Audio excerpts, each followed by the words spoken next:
Alrighty. Let's bring in our Facebook friends and crew. Oh, Scott, you added so many buttons. I only added two. I'm just teasing. Welcome in, guys. It is, God bless it, it's officially here. Happy draft day. Well, we are, God, what are we? 10 hours from the draft kicking off, and 9.5 hours, something like that. And Sounds about right. man, God, we're so excited. Broncos aren't picking today, but it still feels like Christmas. How you doing, Scott? Welcome in. I know you are antsy. You're probably not as excited as you are antsy right now, given the directions and the rumors of the Falcons. Yeah, but again, it's work. Yeah, It's it's true. I'm more antsy about this game at 2:45 against Manchester United. My fandom has been poured into, well, my kids obviously, and then in Chelsea Football Club and Braves. So the Falcons are their work, and I grew up a Falcons fan. But again, when we're doing these things and we're predicting the future, I root for me. I want my predictions to be right. What I am hoping for is that my voice holds out for the rest of the day, because it's going to be a long day. Yeah. Well, I have Ethan coming in, kicking us off right. This is incredible. Thank you so much, Ethan. Typically you're the closer, but you're the opener today, the starter, if you will. Thank you so much. Says, I went online to PFF to do my last mock today and noticed Denver is no longer pick 145, but 152. Did some research, and it appears that Denver getting the 7th round pick from Detroit for Benson changed pick 145 from Detroit and went to Seattle instead to our 152. Wow, Ethan. Well, that is news to me. If that is the case, I guess we'll find out on day 3 if that happens. But I know there was a little bit of debate on was it 145 or 152 that went to Seattle, but I had definitely been mocking 145. How much does that change things? I mean, probably there's going to be some players that I like that go off the board between 145 and 152. So I guess it changes things a bit. But interesting. Did you know that, Scott? No, I was just about to look at what ESPN did, because they did a full order, and I was like, all right, is ESPN on this thing, or what is it? Because I saw it, so I was bouncing back and forth between NFL.com and ESPN.com this morning, and I'd like to think that one of them has it right. Well, I'll keep going saying but now I can't find it. Now I can't find it because stuff gets moved all over the place by these stupid editors. God, I know. They just flipped around. I really need to get myself a double screen set up here in the home office. I have it at work, and it makes a big difference. Although, more distraction. I'm not working without dual screens. Yeah, it's it can be distracting though. Thank you so much, Ethan. We appreciate you. Luke's coming in saying good morning, Nick and Scott, and happy draft day. Happy draft day to you too. We also got DWI guys again saying good afternoon, gents. Broncos Country, it's draft day. Dave Glassman says, what are the odds the Broncos trade into the first round? I'll give it a 0.2% chance odds the Broncos trade into the first round. It would take. You're telling me there's a chance, and I'm going with Ethan on this one. 0. I live in the world. Down. 0.002 would be 2 1,000s. Yeah. 2 10,000s. Yeah. Yeah, that's about right. And I'm going to round down and call it 0. They're not going back up into the first round. It just doesn't make sense with where this team is to trade up that much draft capital to go up and get a guy in the first round, because a lot of the guys I think in this draft are going to go between pick 20 to pick 50, probably have the same grade for most teams. So I guess the Broncos could have a guy that they have graded as a first rounder that falls to pick 31. That's like, this guy, there's no way this guy should be here. Why is he here? Blah, blah, blah.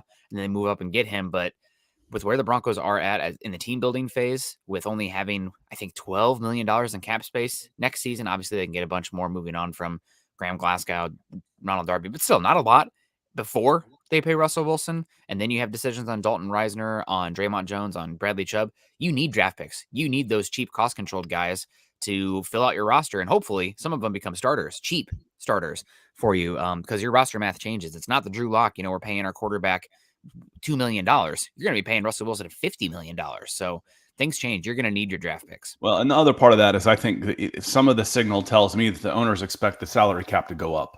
Yeah. The salary cap isn't there. It's there for competitive balance, but it's also there because owners can't contain themselves. So they have to artificially put a cap on wages because they'd have one rogue owner that would then change the market. You can't have that.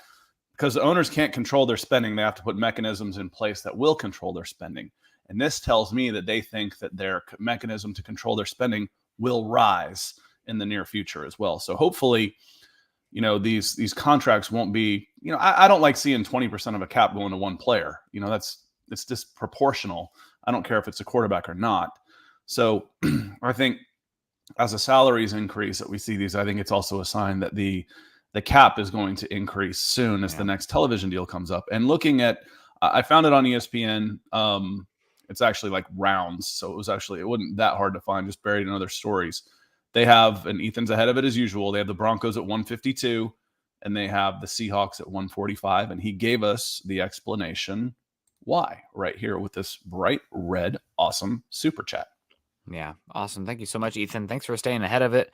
We also had Christos saying happy draft day and another NFL down, another, I guess, schedule point down. Season almost here, like watching the clock on the last day of school. Yep, we're getting there. On the days of our lives. Man, I feel like my babysitter when I was a kid watched that. For some reason, it sticks out in my head. Was there like a lighthouse in the beginning scene? I don't remember. Okay. At the times, it was an hourglass, but that does look like a lighthouse. There might have been one, but I was like, as the sands tick through the hourglass on the days of our lives. Something. I was like 4 years old. For some reason, that sticks out to me. US Dave saying, Melvin, good to see you, US Dave. Yeah, we'll get into talking about Melvin here. EJ in the house, good morning. Nick and Scott in Broncos Country, happy draft day. Christos says, glad all mock drafts end today. 2023 starts tomorrow, Christos. Yeah, and are you kidding? Plus, I mean, we're doing second round tomorrow morning. Come on, man. Absolutely. Jeremy Sean saying it's like Christmas morning, but we are celebrating tomorrow when Grandma gets into town. I love it, Jeremy. You're absolutely right. Diego's in here. Good morning, fellas. Have a great day. You too. Dave sending the stars here. Thank you so much. Make sure you guys are like Dave, getting the stars in here so that way you get a chance to win yourself a new Broncos jersey in the raffle. Robot of Doom coming in saying, good morning, Broncos Country. Christmas for the NFL is here. Yeah, I do agree. This is Christmas for the NFL. It's hard to beat NFL playoffs, even when your team isn't in it. But the thing about the NFL draft is everybody's getting presents. You get a pick and you get a pick and you get a player. I guess the Dolphins don't pick until what is it? It's 100. The playoffs are what you do with your presents. We all might have gotten footballs or baseball bats or something, but some kids are going to be better at them than others. So, this is Christmas Day for everybody. And Nick, you did that well enough. I'm guessing you saw Adrian Cronauer in Good Morning Vietnam. I mean, just phenomenal movie. And absolutely. God bless him. One of Robin Williams' best roles, one of several. Just an amazing actor and a tragedy. Good reminder that if you need some help, get some help. Ask for help. It's okay. Yep, and you're not alone. And make sure you check in on your friends and family. EJ, the draft is better than Christmas for me now since I never get anything. EJ, well, hang out with us. There's going to be football on Christmas. Falcons fan, you can have Christmas Day like us, a big lump of coal. Clayton here on Morning Guys. Smash that like button on the way in and share. We got a bunch of reacts coming in, so appreciate that. Thank you guys so much. C. Patrick Havener coming in with the support. C. Patrick Havener's kind of been a silent one. Also, he's not George Foster, but Jacob Foster, excuse me. But absolutely, yeah. Thank you so much, C. Patrick Havener. And let's get into this super chat here from Raymond Glass first. 10 euros. Pounds. No, yen? That's the euro. The euro is the euro. The pound is the L. Yen? No. Good morning, Nick and Scott. Are you guys doing the yearly draft coverage starting tonight? As we have no first round pick, I'll be rooting for the Falcons, Scott. Yes, we will be live tonight on here, starting in about half an hour, 15 minutes before the draft kicks off. We'll be going live to Scott's channels. We'll be going live to Mile High Huddle. So you can tune in either spot, but we're going to be talking draft, of course. Yeah, right now it'll be me, Nick, and Eric. So 3 people who are draft Nick central. No pun intended, Nick. It's just, the phrase draft Nick. Yeah. But that is draft Nick. You should actually use that if I'm Scout Kennedy, you should be draft Nick. There, I just changed your Twitter handle for you. I think it's taken, but it would be a good one. You could, you could figure something else. I think you need to do that. But yeah, 7:30, and we'll be on from 7:30 until they get final thoughts on the last one. I was thinking about it. It's like if my voice gives out, I'm bailing it after 10, and I'll just go in the background and produce. But I just will let Nick carries the load in the mornings. He's the talker, so. I can lean on those guys, their expertise with some of these guys, and I'll especially need to do that. But yeah, we'll be on for, God, I hope they don't take 10 minutes a pick and go 300 minutes, but we could be on for 5 hours tonight. It's very possible. Day 2 is always the long one.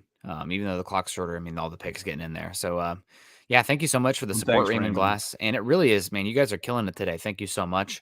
Let's get into this conversation first before we start talking round one today. And I'm curious, Scott, I want to pick your brain on the worst case scenario Sorry, for let's the. click back on that Nope, one it's for okay. me. I'll get it. It's right here. Thank you. You're good. I want to get your thoughts on like nightmare scenarios for the Broncos as it pertains to the Chiefs and the Chargers. But let's get into it first here. Clayton here on saying, what do you guys think about the Melvin Gordon signing? I love it. And reportedly at first it was as a $2.5 million deal that's up to $5 million in incentives. I think Mike Kliss said it's 1.5 with incentives up to 4 yesterday. I think they updated that. So hell yeah. If you guys have listened to the show at all, you know that I've said that I'm concerned about the depth at the running back position and just the onus that had been placed on Javonte Williams. It's just too much of the functionality of the offense was placed on a running back who hadn't been a bell cow before, and you didn't have much of a known quantity behind him. And it's no disrespect to Mike Boone. He could come in there and be fine, but we just don't know. And at this point, especially with only, 1.5 million up to 4 million, if you can take away that uncertainty and raise the floor of that room so your offense can function the way you want it to, and add that security and insurance, I'm all about that. So I love the signing of Melvin Gordon. Hopefully he doesn't fumble the ball as much in crucial situations. But last year he had a little bit of bad luck with those fumbles, the timing, losing all three. Javonte Williams put the ball on the ground twice too. It's just the Broncos covered it up. That's just luck one way or the other. So I'm happy to have Melvin back. 1 year, 1.5 million up to 4 million. That's amazing. That's a great deal and I feel bad for him a little bit because I know he wanted more, but buddy, you're running back on your third contract. It's going to be like that. Yeah, I said I thought that was probably the market for him coming out was going to be about 4 after watching Todd Gurley at 6 for the Falcons, because I'm watching the Falcons sign guys like Melvin Gordon, and the ceiling for those guys was 4 to 6 million on 1-year deals. 30-year-old guys come off their second or third contract that have been pushed on by other teams or whatnot. And I like it. I like him coming in. The question is, and Nick, we've talked about this before, is every time I started hearing running back, echoing in my head was Mike Boone is gone, Mike Boone is gone, Mike Boone is gone. Or at least he's not the guy and he's just correcting a mistake. It was a mistake signing him, but we're going to correct this early by getting Javonte Williams. We're going to re-sign towards the end of the free agent market. So you are getting him at a discount rate, a hometown rate. You're going to bring back Melvin Gordon. I just don't think, if I'm Mike Boone, I'm asking for my release, at the very, probably. I mean, he had 8 carries last year. He only played 73 snaps on special teams. He was a $2 million practice squad player last year, Nick. To be fair about his snap count and everything, he did suffer a decently significant quad injury, I believe, in the joint practice with the Vikings, which kept him out like 2/3 of the season. So that definitely impacted his snap total. And last year, the Broncos had a knock on wood here. Sorry, nobody's at the door, dog. Had a relative good streak of injury luck at the running back position. To see both your running backs, I think Melvin Gordon only missed that at Kansas City game. That's an oddity for a position that takes as much pounding and pain as the running back. Well, and it's to me, it's a testament of, and I said this last night, and I don't want to say it too much. I'm going to get labeled here, but Shermer and Fangio didn't do everything wrong. How they handled the running back situation, I thought last year was very good. You had an expensive running back on the last year of his contract. You open the season with him getting the majority of the carries, and you close the season tilting that towards your younger, better, more effective running back in Javonte Williams, who you eased into a 17-game season a little slower. Yeah. I think it's going to flip this year. I think at least it's 60-40. The carries were almost exactly 50-50 last year. I think it's going to be at least 60-40 with Javonte Williams getting the bulk of the carries when it matters. And he will be more fresh when it matters, crunch time, playoff runs, et cetera, because you've got a very good second back in Melvin Gordon. I like the signing. At the price, come on. Yes. Yeah. 100%. And thank you so much for the comment, Clayton. Always good to see you. We also got Daniel Swofford coming in here with the support as well. Thank you so much, Daniel. We appreciate you. And good morning to you wherever you are. I know this is Broncos for Breakfast. Make sure you guys are following Scott and I. If you haven't done so yet, make sure you subscribe to the channel. We're going to be live tonight covering the first round. We're going to be covering the second round Friday. We're going to be live day 3. I know a lot of Broncos Country is going to be covering the draft and whatnot. I don't know a soul that's going to be covering day 3 except the psychopaths here on Mile High Huddle that just can't get enough. Last year we were live first round, second round, third round, and then we did a recap show as well. So talk about your throat going out, Scott. I think you're going to have to maybe, go to the bullpen early. Well, so I won't be here Saturday. Saturday turns into kids' days for me. So I'll be out watching, let's see, 10 o'clock baseball, 1 o'clock soccer, 2 o'clock baseball. So I'll be back home about 5. If y'all are still working at 5, then I'll be available. But weekends end up getting eaten up a little bit for me. So good morning, Mark Schrader and Roy Osborne and Jacob Foster, the silent one, coming in with some big stars in the coffee sticker. So thank you, sir. And get your Broncos for Breakfast mud at huddleuppod.com with all of your merchandise. Get a mug like this or a hat like him. Anyway, you know how it goes. Absolutely. I'm branding, baby. Got to do it. So Chad still needs to send me a Mile High Huddle polo. I keep teasing him about that. Come on, man. It's free branding. I'll wear it. Dom Hamiro coming in here saying, good morning, Nick and Scott in Broncos Country. How do you, sorry. Let's real quick. This one. How do you boys feel about our 3 new signings yesterday? Don't feel anything about them because they're just kind of back into the guys that are going to be competing for roster spots. If they stand out in training camp or if they stand out in preseason, then I'll take notice because that's kind of when I start to really value those guys. Like who the Broncos signed, J.R. Reed, like a 5th safety or something.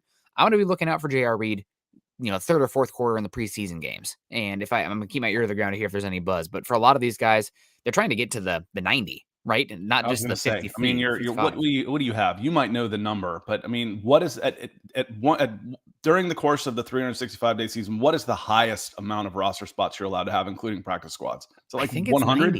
I thought it was 90, but they might have raised it to 100. Yeah, but it's at least 90, right? I mean, I thought it was like 95. I'm like, so half the guys that we're talking about that are these new guys, they're not going to be around. They're not going to be around in September. So just remember, it's like, what are we doing? We're filling out the 90 so we can have full squad scrimmages, et cetera, in during camp. Mm-hmm. Most of these guys will make it. Most of these guys that we're talking about now, they won't be around. If they are around, God bless them. Good for them. Absolutely. Get an opportunity. That's all you can ask for is an opportunity, and then go earn it from there. But as Nick said, there's not a lot new. Now the guy yesterday was I forgot his last name, Bless Austin. He's got some experience starting. He's got some experience on special teams. Decent size, 6'1", 195 pounds. Maybe he can make a rotational, a 7th defensive back. Maybe. We'll see. We will see. Yeah, absolutely. And we had Gary Leeds Palmer coming in somewhere. There he is. Happy draft day. Happy draft day to you, Gary Leeds Palmer. Scott, I got something to admit here. I've never seen the movie Draft Day. I know it's kind of It's not bad. It's not bad. Okay, I've heard it's a little bit cringy. Yeah, I like it. I like the movie. I enjoyed the movie. Flat out. That's all I can say. I'm not too overly critical on movies. It's like is it worth 2 hours of your time? If the answer is yes, then I'd say, okay, I enjoyed it. Now I've got rankings for them, but yeah, I enjoyed it. It's got a good, final scene, and everything. So it's worth a watch. It's worth a watch. What's the worst movie you've ever seen? For me, I really loved the first Donnie Darko, fun movie, Jake Gyllenhaal, all that. But the what is it? What do you call this? There's the sequel, S Darko. The worst thing I've ever seen in my life. My buddy and I watched it, and then we convinced our friend that it was the best thing ever, and he watched it. What's the name of the guy who played Aragon in the Viggo Mortensen? Viggo. Okay, Viggo. See, and I'll say the worst movie I ever saw for a movie that I actually had high hopes for because it was a decent premise. Let me look up the name of it. Was it The Art of War or something? Or no. It was Hidalgo. With the horse. Let me see. Here, keep talking and I'll find it. I'm going to let Scott look up to it. I'm going to say hello to some people coming in here saying, Jeremy Bales, let's go. Good morning. Good to see you, Jeremy. Kenny Wong saying, I appreciate the content in the morning, boys. Keep up the great work. Thank you so much, Kenny. We appreciate that. It was A History of Violence. That's the one I was thinking. Yep. Was the name of it. And oh my God. I'm like, I mean, sure, there's worse movies out there, but I actually thought I was going to enjoy this. And it started off with like this, kind of scene where it's not the main characters, but it's violent, and they kind of lead into this. Like, okay, this is cool. And then, oh my God, it just went off the rails. It was just absolutely horrendous. And was he an arms dealer in that one? I think, it's kind of like a mob movie of some sorts, but I think one of the supporting characters, what's his name? William Hurt. I think William Hurt actually got an award for it. To me, it was one of those guys. It was director David Cronenberg, writer John Wagner, and there were some names in it. And it was, to me, it was an Emperor Has No Clothes movie. I'm like, this movie is absolutely awful, but people are saying, oh, it's great. Well, it was Eyes Wide Shut. It was horrendous, just terrible movie. But hey, it's Stanley Kubrick. It must be good. One of those type of things. But but A History of Violence is like my number one of, I can't believe I just watched this movie. Yeah. Well, it's for me, S. Darko. Don't waste your time. Donnie Darko, great. S. Darko. Oh my God, what a steaming pile. Greg Smith coming in saying, aloha, Scott, Nick, it's draft day. Absolutely. Also says, good morning, Broncos for breakfast. My God, Mandingo Dan, perhaps the most anticlimactic draft day for the Broncos fans in memory, but I'm here for it. Go Broncos. Anticlimactic would be the Broncos, or would this be more climatic? Let's say you're getting to your pick, and then all of a sudden, boom, Broncos trade out of the first round completely. You wasted that whole time. I guess that's building to, that's a letdown. That's this a blue is opening day. Since they put it all on one day, your Thursday is like, yeah. But Friday and Saturday, all right, I start getting a little bit excited. Mark Schrader, I see this as waiting for my care package. I'm gonna hit Chad up on that one when he gets back. I'll make sure that happens for sure. I don't know where he is on that. I know he's got a lot of things going on, but that doesn't. This is one of the things that needs to be going on. We'll get this taken care of. Absolutely. Shout out to Mark. Travis in here. Good morning, Nick and Scott in Broncos Country. Happy draft day. DeAndre Weatherspoon. Good morning. It's draft day. Paul's in the house too. Good morning, Nick and Scott. And D Porter saying, hey guys, I'm curious. Do you guys go to a lot of Broncos home games? I've been to many Broncos away games, but I've not been to many home games because I'm closer to other stadiums. I have been historically, made a few trips to Lambeau, made it to Soldier Field, gone to Arrowhead 4 times, saw the Broncos, saw Emmanuel Sanders get his head knocked off in, what season was that? That was the 2014 season down in St. Louis. And I've seen the Broncos lose to the Colts a couple times too. This is the dirty secret. I've been to 8 Bronco games. I've never seen them win. I've never seen them win live, and I've been to 8 games. I don't go to many NFL games, period. One, my weekends are taken up by my kids. 2, it's gotten expensive. 3, it's too time consuming.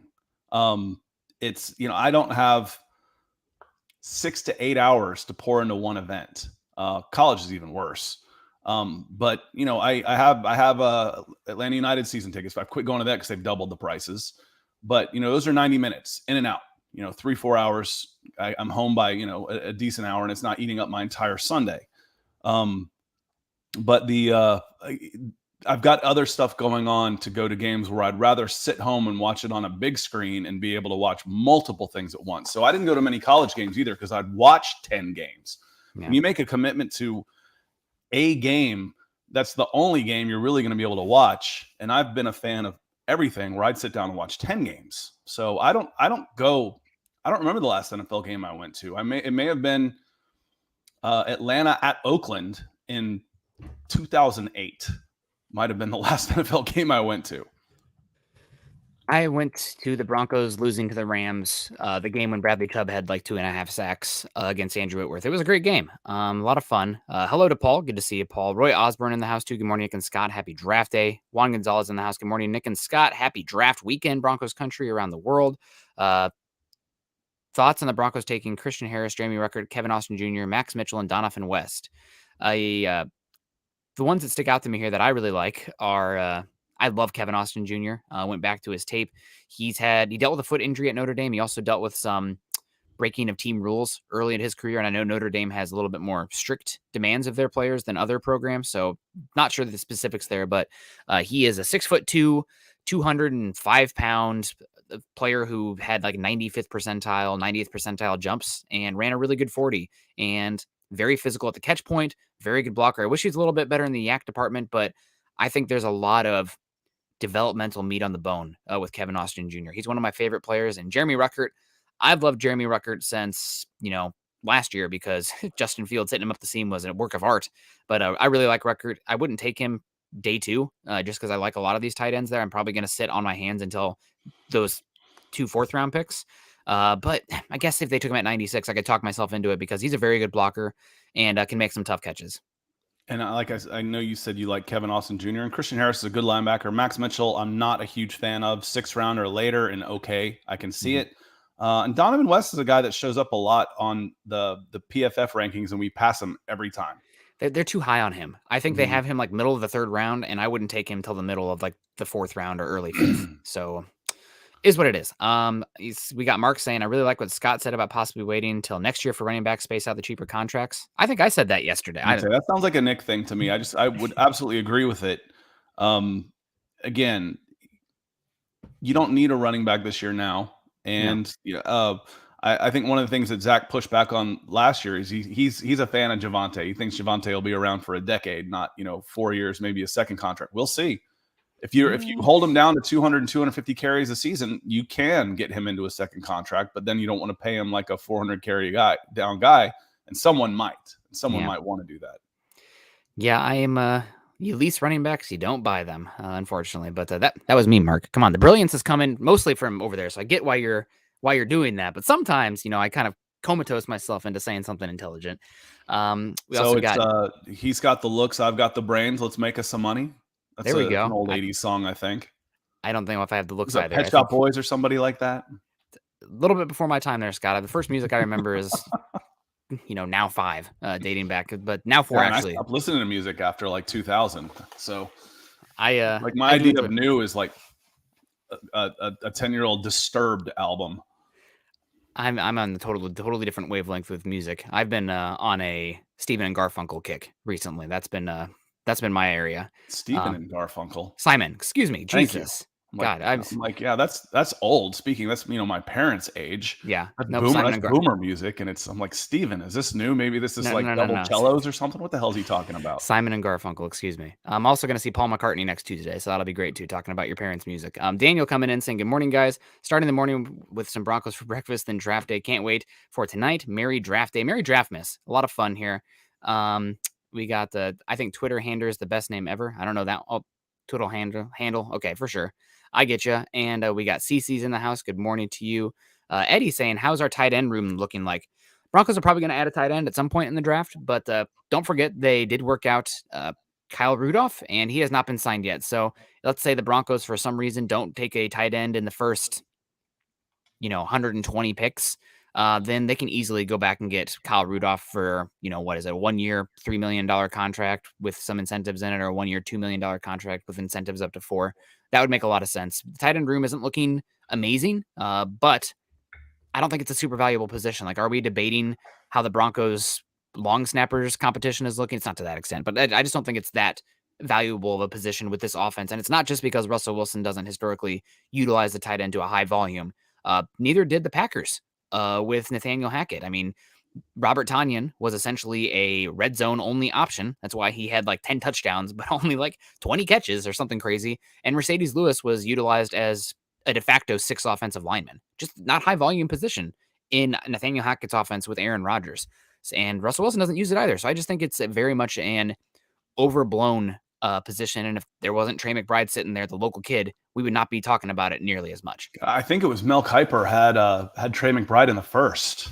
Yeah, today was a little high. So good morning, CC. Good morning, all. And Ashley Watson has a question that I think you'll want to hit on, Nick, because for me, I know you like Chad Muma. What is the right spot? Where would you consider Chad Muma? If he's taken at 64, would you be like, all right, not my choice, but I can get behind it? 100%. Yeah, he's a really good coverage linebacker. I think his instincts in space are fantastic. He's super smooth. Most linebackers, everybody's like, oh, we need somebody to match up against Darren Waller and Travis Kelce. Teams aren't doing that, period. There's more zone match concepts than we've ever seen before. You're not putting linebackers in space that often, and if they are playing over the slot, it's a too high safety shell behind them where there's help, where they don't, they're not on an island. So people screaming about the linebackers stopping those tight ends, I think are really missing a massive conceptual piece of the puzzle of how defenses are working right now. Chad Muma at 64, though, I'd be fine with it. I think he's going to go anywhere from 50 to 75. That seems like the range for him. Really good day 2 linebacker class this year. He could be one of the better ones. Eric Weber coming in here saying, morning, Nick, Scott, and MHH crew and Broncos Country. Excited to see what Peyton and company do in this draft.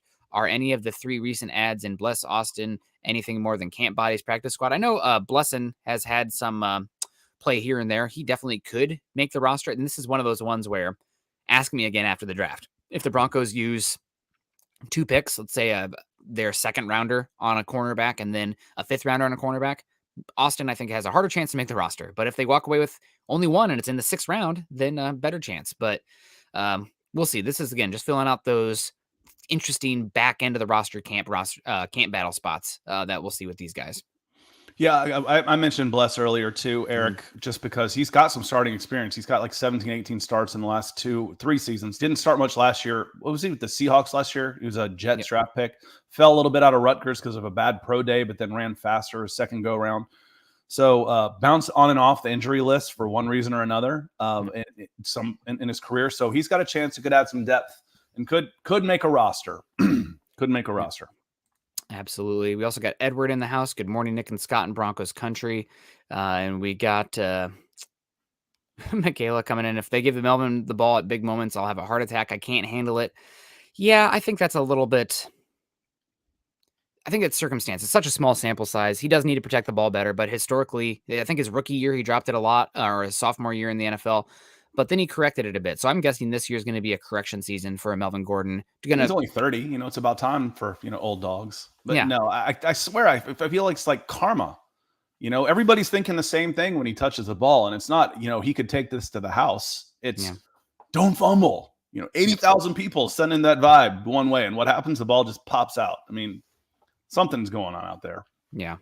Absolutely. We got Michael Kerr coming in saying, hey, Scott, what are your first 3 positional picks, regardless of BPA? And Nick, what about you? Do either of you see us trade up to the 2nd round using late round picks to trade up or stocking up for next year? 3 positions for me that the Broncos, it's 3 that George Payton discussed, and it's 3 that James Palmer discussed, saying the Broncos you keep an eye out for them. Edge rusher, cornerback, offensive tackle. Those are the 3 value positions. Then if you can get one of those guys there and fill out that roster, and it's like you should be okay there in 2022, but all 3 of those spots could have gaping holes in 2023 where you don't have a lot of salary cap to spend. So if you can get somebody who is a rotational player this year that then can step in and be a starter in 2023, that's playing the draft right. That's team building right. Those are positions that's hard to find quality players the further you get from the 1st round. So those are the areas where I would be looking to target, even to the extent, as Michael talks about here, with a slight trade up. Like, let's say Drake Jackson, Josh Pascal, or those 2. I mean, those are 2 good names. Fall to pick 61. Would you be interested in my 5th round pick and pick 64 for me to jump up 5 spots to get that, last tier of edge rusher? Oh, yeah? Okay, I'm going to go up and get that guy. Even though I need picks, that's not a big cost for me to get that tier of player to ensure that I get the last one on that tier. It's kind of like what the Broncos did last year, moving up from 40 to 35 to get Javonte Williams. Only 5 spots, gave up a 4th round pick. It costs more because it's higher up in the draft. So that's something I'd be looking to do for sure. And Nick nailed the positions. It's right tackle, edge, defensive back. I'll go as far as wrap in defensive back because you could probably, you're okay at safety now this year. So another corner, you need 6 defensive corners. Defensive line, because we keep drafting Perion Winfrey, Logan Hall. I mean, that's another one. Sorry, Scott. I mean, there's God, if we graded the positions, yes, I think you need a defensive end in your 3-4. That's an under talked about need right now. I mean, you addressed one of those, or would you say nose guard? I mean, nose guard maybe more so. Either way, get another good player on big men with length. And this is something I think it was Albright and Ryan Edwards who do great work over at KOA, but they predicted the Broncos would take Nick Benito at 64. And I just got to say, it's some people think blondes are the best. Some people are really attracted to redheads, whatever. For me, the small statured are they off ball? Are they on the line of scrimmage linebackers that need to press a single gap that can't contain with length and mass on the edge? Not for me. Not for me. In order to play more defensive backs, in order to play 2 high safety shells, in order to play lighter boxes, you need to have length and mass along the defensive line. And he's the opposite of that. So not for me. That's not my guy. And I'm completely open-minded. I do not discriminate because I think Mystique is super hot and she's blue. So that's true. And no, it's just not for me. That kind of player. And it's probably one reason I'm so against Malik Reed. You really limit yourself on your front and what you can do to fill those gaps in the run game when you have somebody who is singular gap centric. Not for me. John Clay comes in with the green. He says, "Good morning, gents. Happy draft day. Troy Anderson, no matter what, go Broncos. If Troy Anderson's healthy and remains healthy, he's going to be a Pro Bowler. I think that I would love that pick. I'm looking forward to him playing." Daniel Swafford has come in with, and we'll hit this one real quick. For me, Quay Walker, Christian Harris, Chad Moomer, Troy Anderson. I like Troy Anderson the best of that bunch. But to be fair, I don't know Quay Walker as well, despite the fact that he went to UGA. So of the guys I know, of the other three, for me, the two I've seen the most, which was Senior Bowl and NFL Combine, was Chad Moomer or Troy Anderson. I like Troy Anderson better than Chad Moomer. I do. Yeah. You should know Quay Walker. I said that backwards. It's echoing in my head backwards. I like Troy Anderson better than Chad Moomer. That's what you said. Okay. You should watch Quay Walker, for starters. He is closer to my linebacker 2 in this class with Devin Lloyd than he is linebacker 3 for me, who is actually Chad Muma. And then I have Nakobe Dean because I'm not about small in the front 7. Small, lacking length. Sorry, I can find body types like that later. Too much of an outlier. Quay Walker is special. I think his draft prop odds for going in the first round have doubled in the last, I don't know how odds work. It went from like plus 400 to plus 200 or something just in like 1 week. He's going in the first round. That's in half. That means if you were to bet 100, you would win 400, or if you would have bet 100, you would win 200. Yep. So he's dipping down quickly. Teams love his length. He played, I think, 3 times the snaps in the slot of Nakobe Dean. He jumped out of the gym. He's got a 97th percentile wingspan. He's built like a linebacker. He's a really good player. After that, I'd go Chad Muma. Then I would go Troy Anderson. The big thing with Troy Anderson for me is that I'm a little bit skeeved out about the shoulder. He's had reconstructive shoulder surgery, and that is something. How long ago was it? You said high school. I mean, it was high school, but if I made 150 tackles last year and is one player of the year on 2 different sides of the ball since then. It's enough of a concern that it was brought to my attention as something that this was flagged. A guy that we brought up yesterday, that not we, as talking with some friends about Brian Bosworth. Like, what happened with that guy? Because we were talking about draft and draft busts and stuff. I'm like, his shoulders were done at Oklahoma. His shoulders were done. So he was damaged goods when he got to the NFL, but he was able to fake his way through it enough where he got that giant paycheck from, that giant contract from the Seahawks, and good for him because his shoulders were cashed by the time he got to the NFL. And Bo Jackson killed him. It's because of Bo at the goal line. I don't know. I mean, there was a lot of hype in that one. Yeah. Bo was darn good, but Bo had an angle. Bosworth just wasn't going to catch him. Nobody was catching Bo getting to the corner in those days. No. Just fun. So, but Daniel Swafford comes in. He's got some big stars today. Oh, hell yeah, Daniel. Thank you. Since Denver has no picks tonight, are there any teams you're excited to watch pick tonight? Any players you're hoping to see land in specific cities? It seems like the Steelers really want Malik Willis. I'd be happy for Malik Willis to go to a place like that where he is really wanted and embraced and has a chance where he's not going to it's not high enough where he's expected to play right away, because he doesn't need to play right away. He could use a redshirt year in the NFL. I enjoy seeing what the Ravens do. The Ravens always seem to get one of those athletic plus guys that seems to fall to them somehow, some way. And maybe it's a positional value thing, Nick. I don't know, but they've got freaks on defense. Okay, Odafe Owe didn't have all that great production. Yeah, we'll take him. We'll take the guy that is, built like LeBron James and has about the same amount of athleticism, if not more. We'll take that guy. We'll take a chance on that guy. So, Jordan Davis, Jermaine Johnson, these guys that are just really, really good that seem to not quite fit in the top 10 for one reason or another. I enjoy watching them draft and see what they do. But again, I want the players to go to a place where they're going to be successful. I root for players. I'll root for every single player except the ones that go to the Chiefs and the Chargers tonight. I have to root against them. And I'm a little bit concerned there with the Chiefs, those 2 back-end first-round picks, because I think there's a lot of value in the back end of the first round this year from like picks 20 to 50. I think there's that's a good crop this year compared to last year as well. And typical years, it's a deeper class this year in general because the sick bug stuff that was going on, an older class, but a deeper class. But really curious to see what a bunch of these teams do. I'm interested to see what the Saints do. I mean, Saints draft different than anybody else in the league, and they have 2 first-round picks. Are they going to move up for a tackle? Are they going to sit there and take an offensive tackle and a wide receiver there? Are they going to take a quarterback? Lord only knows what the Saints do. They have a different process than everyone else. And they get a lot of credit for being a really good drafting team.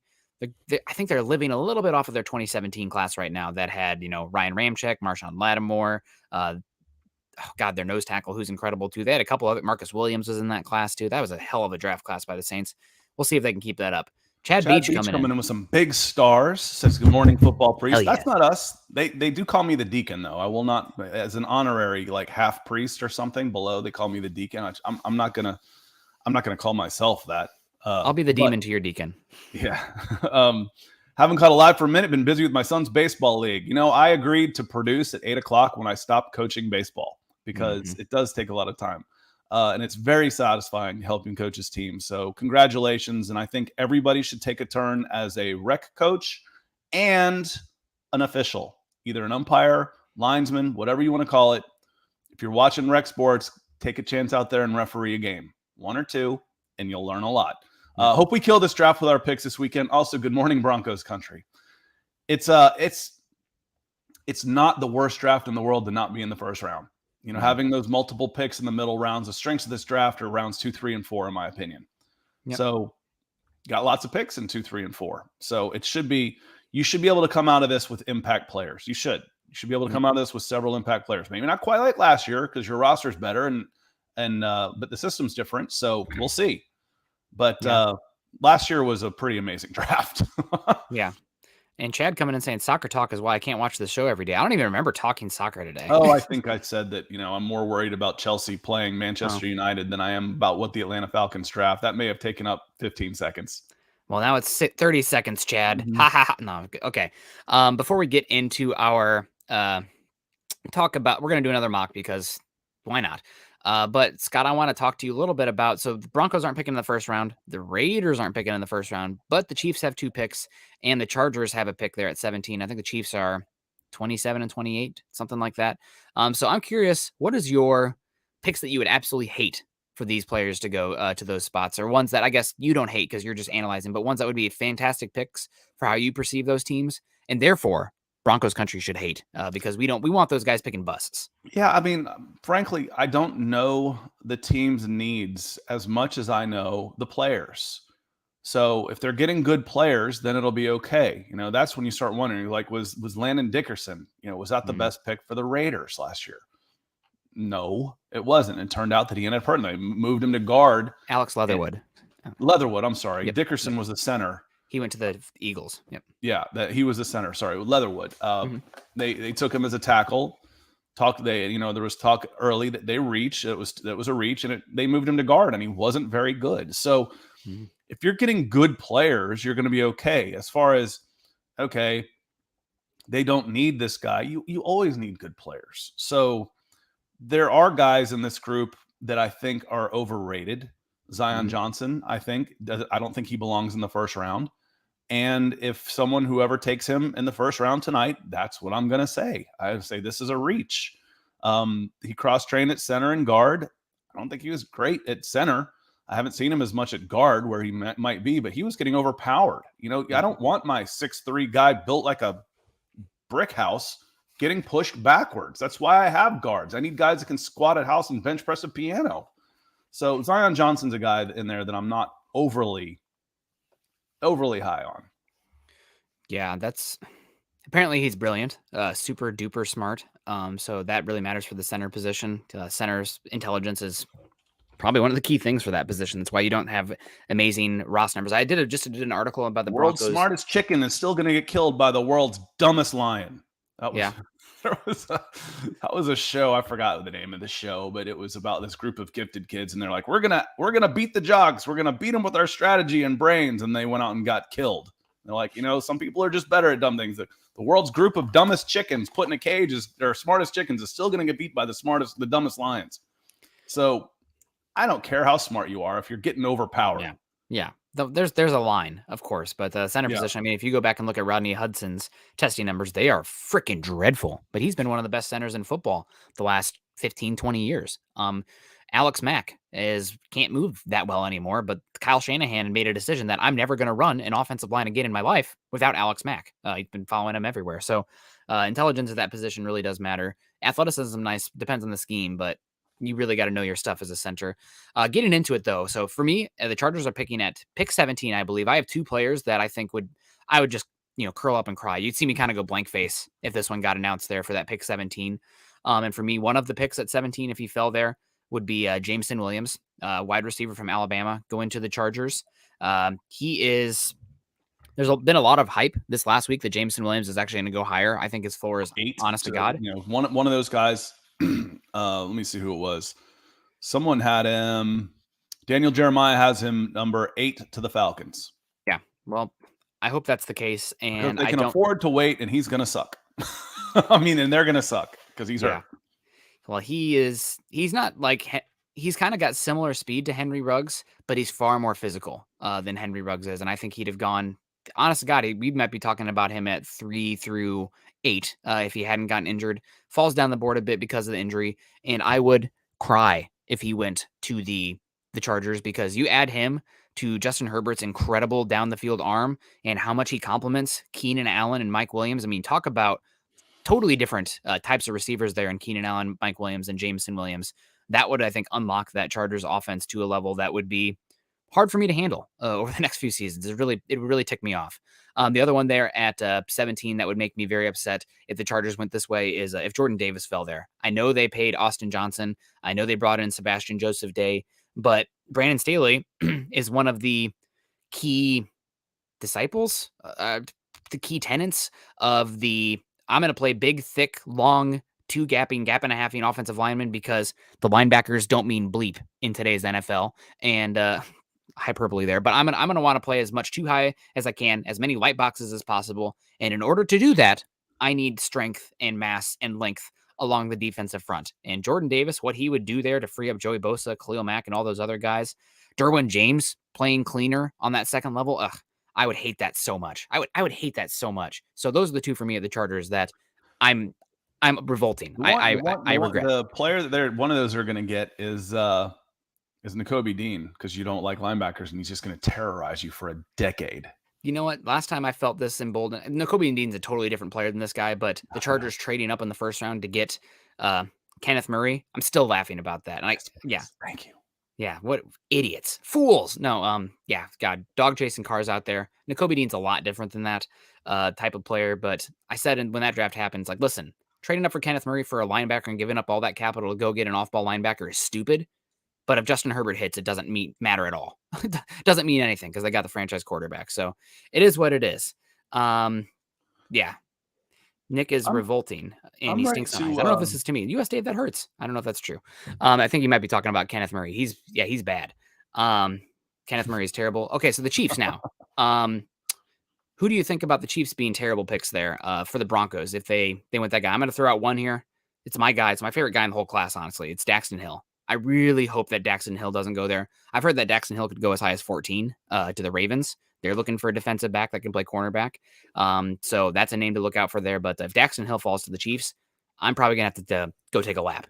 I mean, who could be in that area that could either come down? What about Travis Jones? If I'm counting on a running game and I've got two running backs that I'm counting on, I think the Broncos are going to try and be play action balanced. They're not going to necessarily be four wide all the time or, run and shoots. They're going to want to run the ball. Travis Jones would be a pretty darn good pick for them in the middle of the defense. I mean, they're not bad there now, but that's not somebody I want to try on the ball against for the next decade. Yeah, no, totally. That's Travis Jones is one that makes sense to me there. That would be setting. Like I said, Tommy Simmers has a choice here. What if you redshirt a guy? They wait for a year and they bring in a guy like David Ojabo and he hits. It's like a 2023 top 15 pick. You know what? That would be a great pick for the Chiefs for what they're doing. I don't know if I would hate it if they used a first round pick on that though, because that's just them further choosing to fall back into the pack in the AFC West. And that to me says, and you can end the streak this year. Broncos Country. Yep. This is your chance, Broncos Country. Like Broncos should giddy up and go now. I know that probably Betty's still going to be on the Chiefs. Chargers are right there at the Broncos. But if they take a guy who's probably not going to see the field until, late 2022, if not 2023 with one of those first round picks, that's something to consider there. And for me, the other positions there that would really bother me if the Chiefs took it, it's a guy that I was high on early. I definitely fell back to the pack the more I watched him because my exposure to him was him absolutely taking a I don't want to say anything too graphic. He beat the crud out of my Hawkeyes, and that's George Karlaftis. They're at the back end of the first round, super strong at the point of attack, and work a little bit on his lateral agility as far as it comes to edge defense. Not the longest guy in the world, but he tested great for his mass, and he's one of the youngest players in this class as well. So if they go Daxton Hill and George Karlaftis there with those back-to-back picks, I'm going to be very upset. You can also add in Arnold Ebiketie and Boye Mafe there, but I think George Karlaftis is a slight tier above those guys. Hitting on my running backs here. I mean, my linebackers here. Chad Muma has more length and spatial awareness, so Muma is a guy. Are we talking about Troy Anderson? Because I feel like that's the conversation. I think so. The Senior Bowl measurements, Troy Anderson measured an inch taller, and his wingspan was 2 inches longer, even though he was 32 and an eighth versus 32 and 3/8 on the arms. His wingspan was actually 2 inches longer. So broader shoulders, possibly. Yeah. But, I think they're fairly similar in those regards. Spatial awareness, I won't comment on. What I do know is when they were side by side, Troy Anderson was the first to the ball every play. So again, half a dozen to one, be happy with either one of them. I got to pick one, so I'm picking Troy Anderson, but he's one of those I wouldn't argue with you over a Chad Muma type. But we're at 50 minutes. You want to blast through a mock? Let's do it. The last one. And Savage Boy asking, does the schedules get released today? The schedules are going to get, I believe the date in my head is May 12th. So 2 weeks from today, I think, is the schedule release. Don't quote me on that one. Don't quote me and don't say I got mad. No, that's the one that I think it's May 12th. So I'm eagerly awaiting that one because everyone hoped like hell the Broncos do not play at Seattle when I have a backpacking trip booked, or one of the numerous weddings that I have to go to this year, because I really want to go to that Broncos at Seahawks game. I know it's going to be a hard ticket to get given Russell Wilson, but God, I really hope I can go. And you see it, with enough money, you can go anywhere. What are you willing to pay? You see where the sliders are? I'm leaning towards the PFF board. I am including positional value. I've moved up the needs and bumped up the randomness. Can you turn up randomness even a little bit more? Just because I'm telling, like, there's talk that Jermaine Johnson's going to go number 4 overall, and some of these guys are going to fall. Like the draft is, we undersell the randomness. And we did one the other day where it's like, Nick, this is so unrealistic. Guys, when the draft happens, we're all going to be, hands on our face freaking out because of how random the draft is. So I wouldn't, I think the randomness is good to turn up. Well, Elton coming in, kicking us off with some stars here. Kicking off the draft, saying, good afternoon, football priest in Broncos country. Just finished my working day. Now some time for my favorite YouTube channel. Well, good. We'll be on. Hopefully you'll be on all night tonight. And I clicked on here, and I'm sorry. That looks weird. We're going into a different dimension. That's my second screen. I'm like, why is Nick over here doing this and watching himself doing it? Because that's my second screen that I use to keep an eye on the Facebook chat. So I'm not missing folks like you, Elton, as we're going through this, which makes it a little tough sometimes. So I won't do that again, and we'll get going here. So turn up the randomness. I'm going to hit start. We're live. It looks like Aiden Hutchinson went number 1 overall. And it sounds like Trevon Walker is going to go number 1 overall, but it could still be an offensive tackle. It's leaning right now, isn't it? Yeah, could be an offensive tackle too. There goes Trey McBride, 1 pick before us. Logan Hall had been interested in him. There's Arnold Ebiketie. 1 real quick. Aiden Hutchinson 1, Stingley 2. Stingley's, I told you, I said, I haven't written a lot, but one of the things I wrote when Stingley had a really good pro day was, did he just run his way back into the top 10? Yes. Sure looks like it. Yep. A lot of smoke with him going 3. 4, Kyle Hamilton at 5, which goes Jameson Williams. There's your pick, Ethan. They can be bought.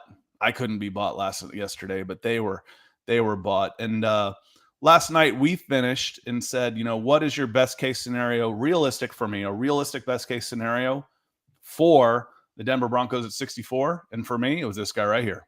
It was Abraham Lucas. Really like him at right tackle. I think he's got a strong base. I think he's got a great athlete. You can clean up the technique. That's why you have coaches.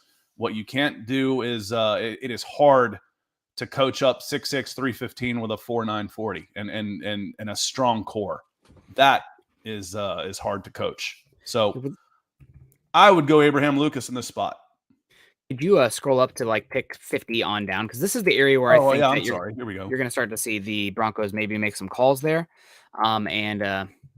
I'm pulling up Abraham Lucas's mock draftable chart here. Yeah, the thing that stands out for me with Abraham Lucas is he's fine as far as his body type. I mean, would you like him to be a little bit longer than 33 7/8? Mm-hmm. Sure. He's in the average range with arm length and whatnot. and maybe a little bit more explosive with his jumps. But it's the lateral agilities. The lateral agilities for Abraham Lucas are Which is your insane. kickback block, and you're trying to, your sidestep is you're trying to spin a guy around the corner. That's why the lateral movement is so important for these guys. Yeah, I mean, but the percentiles here stick out. So this is for all offensive linemen dating back to 1999 that did the agility drills. Abraham Lucas, and this is also let me remind you, a 6'6" and 3/8 inch guy. And physics lesson here: the farther you are from the ground, the harder it is to change direction. So here's Abraham Lucas's percentiles with his agility drones: the L drill, the 3-cone, whatever you want to call it, 7.25 seconds. Yeah, bring up show that graphic real quick. Okay, let me do it. Everybody biding my time. Gonna bring it up in a second. Here we go. Boom. And here we go. So the percentiles going on here. 7.25 seconds, 3-cone, 98th percentile for offensive tackles. The 20-yard shuttle, which is actually a really good indicator of success at the next level for offensive linemen. 97th percentile. 10-yard split. Spider graph. Come on down a little bit. That's a lot of space taken up. The more space you take up, the more area covered, the better. Yep. Absolutely. So, I mean, would you like the 10-yard split being a little better? Would you like the vertical jump being better? If they were better, he probably wouldn't be here at 64. He might not be here at 64 anyway. So can you pull it back up just because I want to talk about the potential of trading up for this Broncos team right now. Pulling it up. I'll hit add to the stream. There we go. Oh, sorry. I'm scrolling up. I didn't change Okay, it so back. Looking at it here, there's a few names here that stick out to me that as potential trade-up options. Drake Jackson is one of them here. Yes, he'd make a lot of sense. Before that, though, I'm not trading up probably before 54 to get him. The other one that sticks out to me here as a potential trade-up is scroll up a little bit. Kyler Gordon. Kyler Gordon, we haven't talked about him much. Scroll down. He was the Buccaneers pick. You got to give me numbers, dude. Buccaneers, scroll down.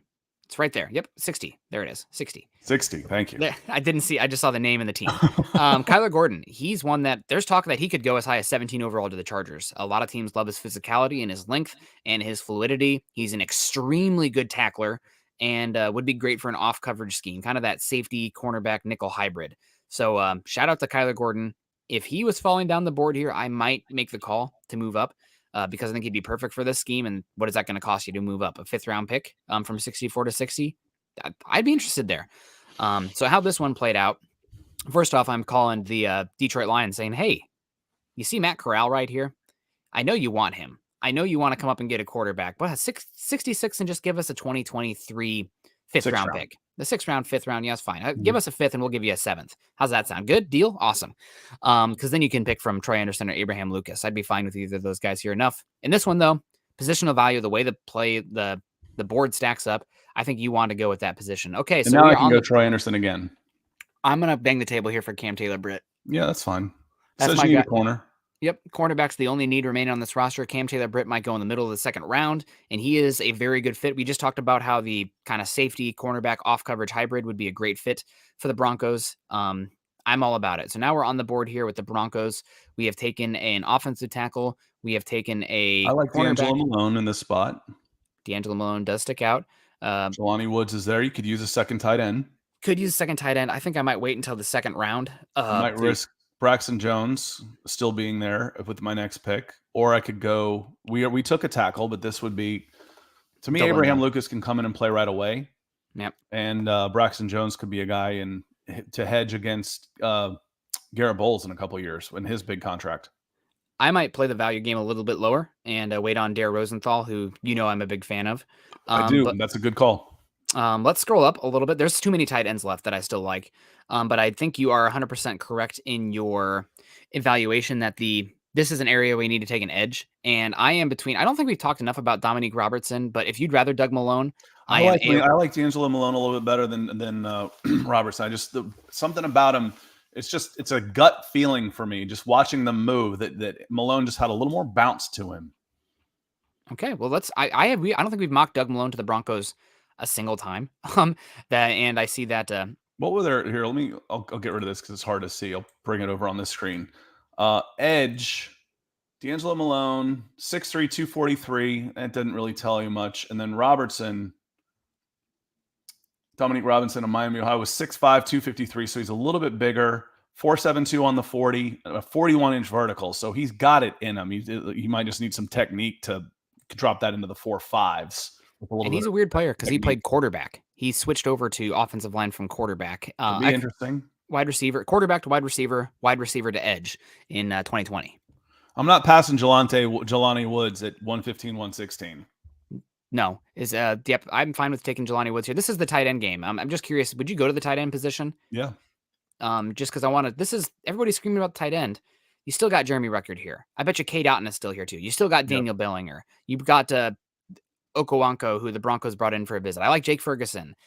So this is the area where I think the Broncos should wait on tight end. There's always good tight ends here. Now in the draft, could you see tight ends all of a sudden start flying off the board? For sure. But I think this is the area where you should be looking for that position. Personally speaking, you almost always get value here. Let's scroll down here. Let's keep scrolling. You still got all these good tight ends. For me, the two that stick out are the safeties and Brandon Smith. Ooh, man, you know what? This is me learning from Micah Parsons, guy who in space, in coverage, I don't think the diagnosing is always great. I don't think he's always the best in coverage, but you're going with a guy that is a height, weight, speak freak. And this is where you take the guys who the instincts you have questions about. Drop him in the pit, make him fight his way out of it. He might be a great edge rusher in this class. And people keep screaming about, Nick Benito or whatnot. I'm getting Brandon Smith 100 picks later. So I think Brandon Smith here is really interesting. Now, I know that you're definitely projecting on the traits, but I think you're in a position to do that. I'm not kidding about the athleticism and the length. Brandon Smith has elite length for the position as well. Bigger, well. longer, quicker, more explosive. Brandon Smith beat Nick Benito in every possible measurement. Nick Benito is a better football player right now, but you're getting Brandon Smith 2 rounds later. So I'm very interested in the tools here. This is definitely betting on the Ross, the traits, the relative athletic upside. But what you can do we're in our second pick in the 4th round, for goodness sakes. Yep, exactly. Sorry, getting Scott all choked up here. I think this is yeah, I think this is a good one here. And you have Josie Jewell here for a year, and hopefully he can coach him up a bit. But I think that Brandon Smith is an interesting player. We get our linebacker that we want. I mean, even if you plug in Brandon Smith's body type at the edge spot, he's a little light at 250, but his wingspan and arm length are, for edge rushers, 86th percentile. And we talked about needing size. Yeah, Uzurike fits that. Well, I know it says listed here at edge, but I think he's 320. Yeah, he's really good. We haven't taken interior defensive lineman yet. 6'5.5", 319 with a 33-inch vertical. Yeah, there's a body in the middle where are we now? The 5th round? Yep. Can you scroll down just because I do want to see what's still available here? A lot of running backs. There's another linebacker. Running back. Eric Johnson. Love Eric Johnson, but we'll see if he's still around later. I think you're right. I think the Iowa State guy makes a lot of sense here. He's very much a true run stuffing 5 technique type, but yeah, it says edge, and people say, why do you need another edge? Because he's 320 pounds. He's only listed at edge because he played in a 3-3-5 stack defense. That's the only reason. And but yeah, fix that. It doesn't matter what he played in. He's not going to play edge. Yeah, 100%. Okay, so we're on the board here. And I told you this one lets you cheat because you can get a high grade for Joshua Williams with your last pick, and the Sims won't take him because they don't have him graded right. Yeah, maybe I should tell. It's the last day, who cares? I'm gonna stand on the table here a little bit, and this is one that people might not like as much given what the Broncos just did, but I don't really care. Ooh, man, you still got Eric Johnson there too. I'm gonna put up Eric Johnson film if I've got at least 4 clips, and I'll put something together for tonight, just so we can show him during the shows, even if it's not quite enough clips for YouTube. I'll put him together before we get back live tonight. Because he was at the Senior Bowl, and I really liked him. He was a good player. For me, the guy who sticks out, and I do really like Eric Johnson. That's a good call. The guy who sticks out for me here is a running back. It's Brian Robinson Jr. Talking the 6th round here, but he is massive. He's a good pass catcher. He does a great job of running his feet. Like if he gets stopped in the backfield, he's great there. Go ahead, Scott. He's not that much different than Josh Jacobs. They ran very similarly at Alabama. I don't know why he keeps getting pushed down. I think he's going to be one of the first 120 picks in the draft, and we're getting him here at 206. I don't care if it's a need or not. You're talking 6th round. Get guys who you think can be difference makers on your team. I want a good grade. Josh Williams, that's a silly one. Let's see if my guy Dare is still here. Ooh, actually, okay, you took him. Too late. There's the safety also from You're not Georgia going to Tech. talk him up and then pass on him with your as your Mr. Irrelevant. Yeah, you're right. So, let's see how it turned out here. A-, A-, B-, C+ on Brandon Smith. That's okay. They gave us an A. Overall, we cheated because Josh Williams, but that's okay. There were still some good safeties. A lot of good safeties I there. don't mind cheating if I take advantage of the system. It's knowledge is power. If I'm the only one that knows, then it's not cheating.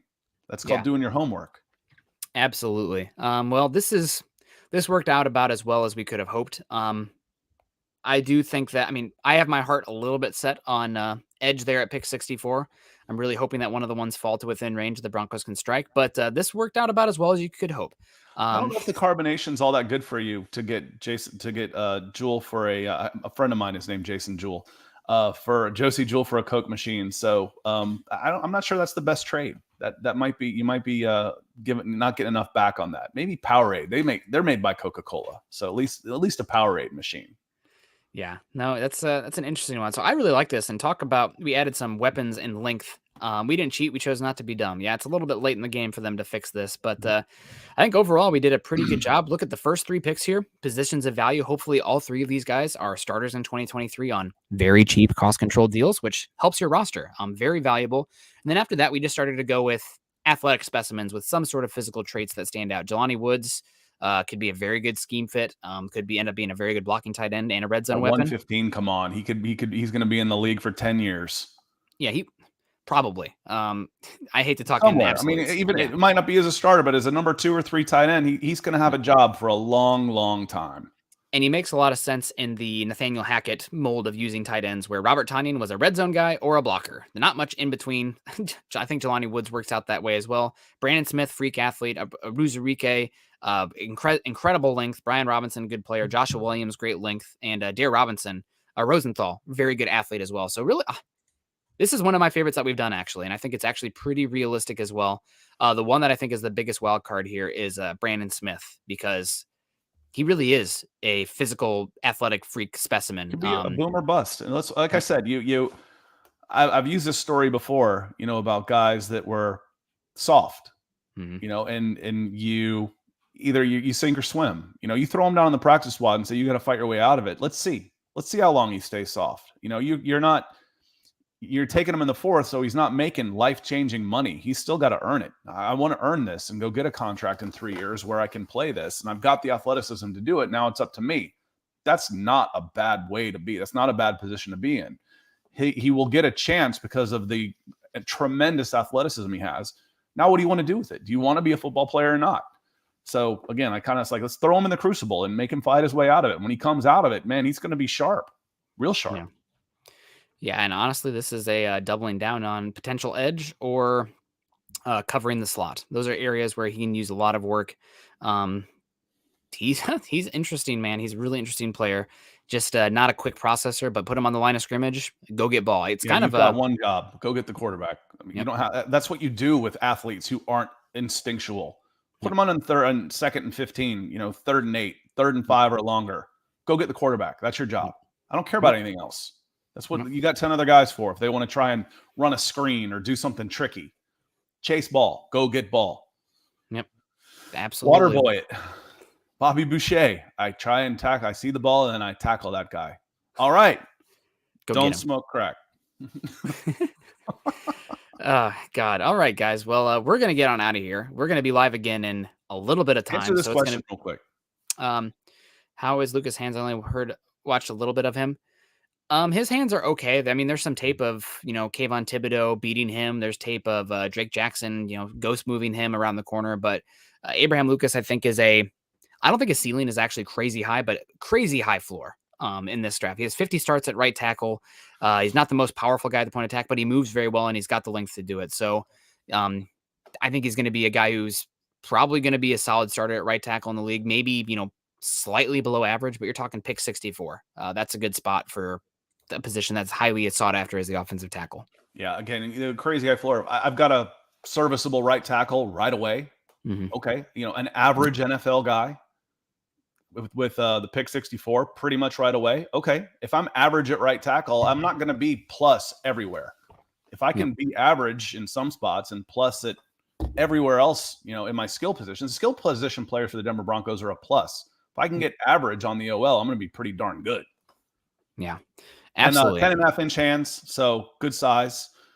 Wouldn't have any trouble, but wouldn't have any trouble palming a basketball and going up for a dunk with his athleticism. So, 10.5-inch hands are the size, and then again, what I saw to him, and you can go to my YouTube channel again at most of y'all know where it is by now. If not, hit me up on Twitter.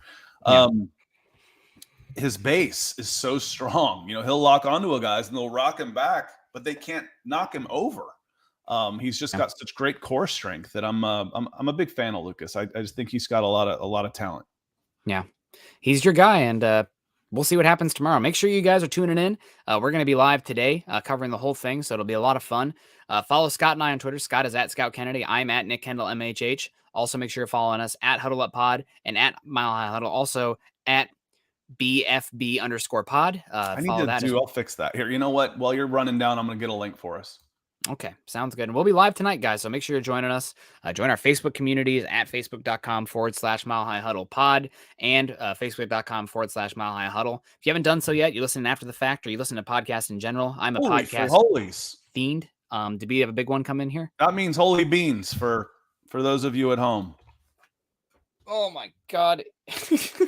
Go ahead, It's Scott. my fun supporting. I told him I couldn't be bought for 30.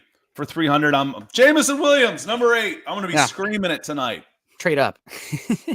I do have a price. I think you just met it. Jameson Williams. Again, we'll see you tonight. If you can make it tonight, we'd love to have you tonight.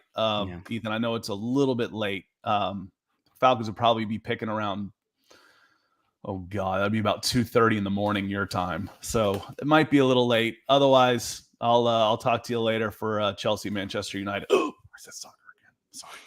He's in London. Come on. In London? Well, thank you so much, Ethan. God, man, that's a way to really close this out here. But the good times are going to keep on rolling. We're going to be live again soon. Make sure you guys are following us on Apple iTunes. Leave a 5-star rating and review. And please subscribe, like, and share to this channel. I think we hit over 15K recently. I don't know if you heard the cat in the background just now. But we're going to be up to maybe 20K before you know it. So make sure you guys like, subscribe, and share on YouTube.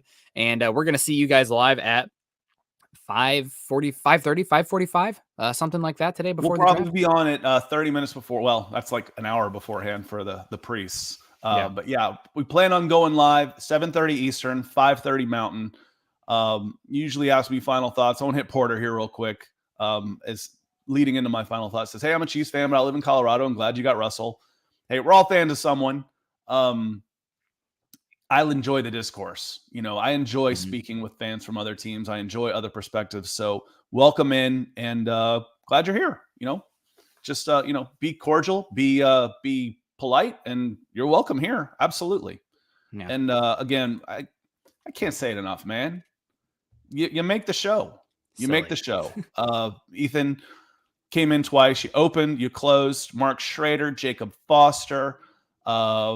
There was some big stars coming in. Elton came in with some big stars. Chad Beach came in with some big stars. Daniel Swafford. And then on the YouTube side of things as well, we'll give a shout out later. Oh, and the other thing I wanted to say is Rock Chalk Broncos came in. I guess the post supers are available. So I was checking the comments. I tell you I do. Leave comments on YouTube. And he threw in a super after the fact. I guess those are called super thanks. So Rock Chalk came in with our first super thanks. So Rock Chalk, thank you as well. That's awesome. Super thank you to everyone who joined us today. We appreciate you. We'll see you live here pretty soon. It's draft day. Broncos don't pick today.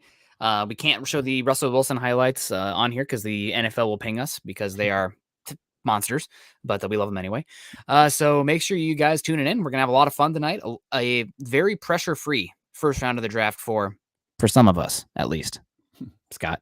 But whatever happens. Again, it's you can't. I've told you before, you cannot trash talk someone who grew up an Atlanta sports fan because you cannot hurt us any more than they've hurt us. I'm numb. Yeah. I mean, 28-3 about killed me. Now it's like, now what? The hell with them. Scott's already coping, guys. You know it's bad. He's resolved himself to a wide receiver. We'll see what happens, guys. Tune in tonight. All the fun. You guys say sometimes the mocks are unrealistic. Well, it's about to be extra realistic because we're going to figure out what's going to happen here. All the lead up to this. God, happy draft day. We'll see you guys tonight. have a lot of fun, and choose kindness, choose compassion. Go Broncos.